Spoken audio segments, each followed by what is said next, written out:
Good morning, and welcome to Redeemer Lutheran Church. I'm Pastor Gary Lode Holt. It's hard for us in our world today to fully understand the significance and place that the temple in Jerusalem held in Jewish society. Let's try it this way. Suppose there was only one church sanctuary in all of the United States, say somewhere central like Kansas or Nebraska.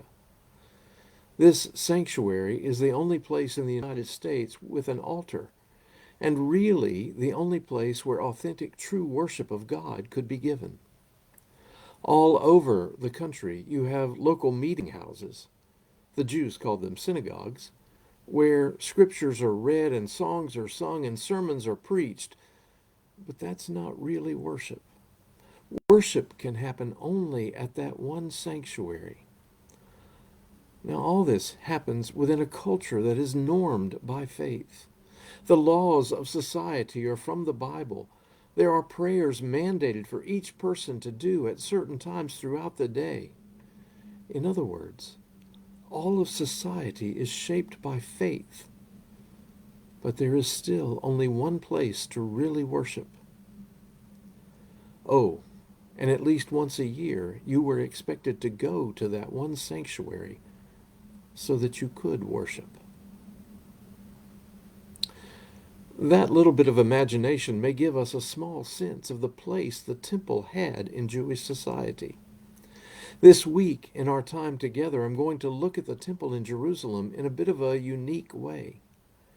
We're going to look at the structure of the temple and a bit of its history, but we are going also to look at times Jesus spent in the temple and the particular places he preached and did things in the temple, and then by Friday draw a larger point at what all this means. Today, let me give you a little history and an overall outline of the temple itself. When King David solidified his power, one of his great desires was to build a temple in Jerusalem. How is it that I live in a palace, but the Ark of the Covenant remains in a tent? He asked himself. The Ark of the Covenant was a sign of God's presence among the people, and since the time of Moses it had been kept in a tabernacle, or tent of meeting. The tent harkened back to when they were a nomadic, wandering people, and needed to move from place to place. However, under King David, they were now settled in one place with a capital city. Nevertheless, God told David that he was not to build a temple. That responsibility would fall to his son Solomon. And sure enough, Solomon constructed an elaborate, richly appointed temple to God's glory. He sought out the best craftsmen, and the temple inspired awe and reverence. Solomon's temple lasted until the Babylonians came and sacked Jerusalem. They left the temple in ruins and carted the people off into exile.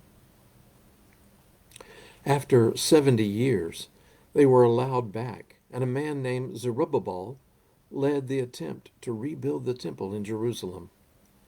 However, just coming back from exile, they were a ragtag group without many resources. So while a temple was constructed, it was mainly the structure without all the fine decorations and appointments. Zerubbabel's temple served the purpose, but it didn't